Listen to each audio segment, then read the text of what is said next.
On la connaît avec le patronyme Gildas, mais Maryse a écrit un autre chapitre dans sa vie sentimentale avant les années 1980. En effet, elle a été en couple avec un journaliste réputé, Jean-Michel Lelio, père de sa fille Valérie. Si est dans les locaux d'Europe 1 que Maryse Mathuchet a croisé la route d'un certain Philippe Gildas.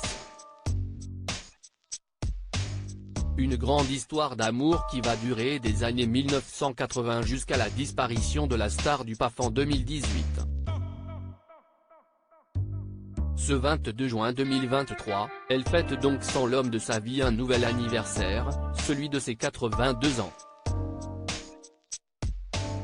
Cependant, avant le patron de Nulle part ailleurs, l'animatrice radio qu'elle a été avait connu une autre relation, qui va donner naissance à sa fille, Valérie, celle avec Jean-Michel Lelio, journaliste sportif mais également rédacteur en chef du JT du week-end de TF1.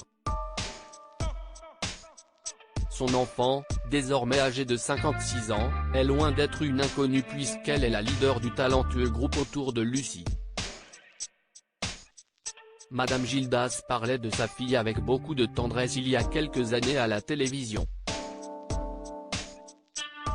Sur le plateau d'On n'est pas couché en 2007, Maryse Gildas avait, à la demande de Laurent Ruquier, parlé de sa fille devant les téléspectateurs. La tendresse dans sa belle voix se ressent lorsqu'elle aborde la carrière musicale de son enfant, né de son ancien couple avec le journaliste Jean-Michel Lelio. Elle m'a demandé une guitare à 20 ans, elle grattait toute seule. Elle a monté un groupe qui s'appelle Autour de Lucie et maintenant, elle chante en solo. Elle est auteur-compositeur même. Une séquence clôturée avec humour et douceur par le regretté Philippe Gildas, présenté par le présentateur de l'émission comme le beau papa de Valérie Lelio, beau-ptre pas, mais papa oui. Sa belle-fille avait d'ailleurs interprété un de ses titres sur le plateau de Nulle part ailleurs.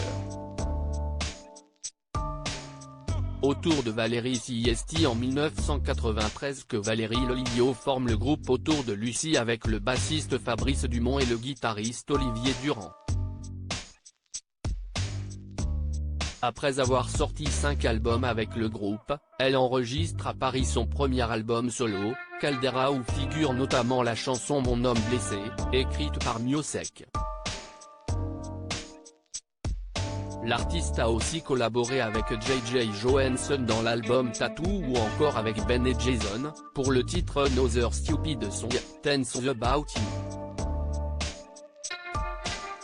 Mère et fille partagent une voix incontestablement envoûtante. Maryse Gildas avait en effet enregistré en 1982 sa voix sur un disque, Mal de toi, sur une célèbre musique d'Ennio Morricone.